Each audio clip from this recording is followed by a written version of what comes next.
The ingredients in name brand foods that you likely have in your home right now are approved by our government, but they are banned in more than 100 other countries. Wait till you hear why.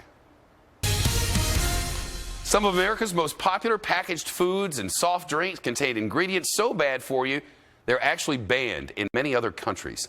In some cases, most other countries. That's according to a recent book called Rich Food, Poor Food. A doctor and a nutritionist wrote it. For example, Mountain Dew. It's one of many soft drinks containing brominated vegetable oil. That's an oil that makes the dye stick to the liquid. It's also apparently made from the same chemical used to disinfect swimming pools. And it's linked to major organ damage. That's just one of the reasons it's banned in more than 100 countries. But here in the United States, it's FDA approved. Next, take foods with artificial food coloring. Pretty much everything, from Fruit Loops to mac and cheese. And the authors say certain dyes in the food cause diseases, including cancer in lab rats. Again, FDA approved, while banned in countries including France, Norway, to name just a couple. Fox News reached out to the companies for reaction to these claims. We haven't heard back from any of them yet.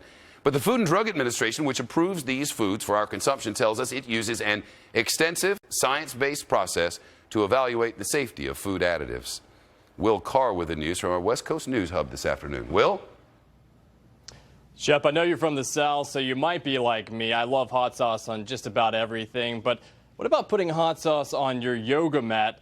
That doesn't sound too good. How about on the bottom of your tennis shoe? Well, basically, this author is saying that some of the ingredients that are in these are the same ingredients in popular foods, just like Hungry Man frozen dinners. And if that sounds bad, trust me, it gets a little bit worse. There are ingredients in Gatorade, Chex Mix, things like Bubble Yum, which is an oldie but a goodie. The author says that those ingredients are actually linked to some cancers. They've been banned in other countries, but right here in the United States, they're perfectly legal. Here's what he said. I don't necessarily think that this is going to be an issue where we're going to be able to get the FDA to ban these ingredients. We much would rather empower the consumer. We want to give them the education that they need so they can do something in the grocery store today. I think if Americans start to look at food quality and really focus on that, I think we can prevent and reverse many of today's lifestyle health conditions and diseases that we're plagued by. We reached out to all the companies that actually make these products. So far, we have not gotten any responses back. We also reached out to the FDA. They did give us a statement. It says, quote, that the agency continues to monitor the science on food additives and is prepared to take appropriate action if there are any safety concerns. We have that entire statement on our website, which is foxnews.com/Shep.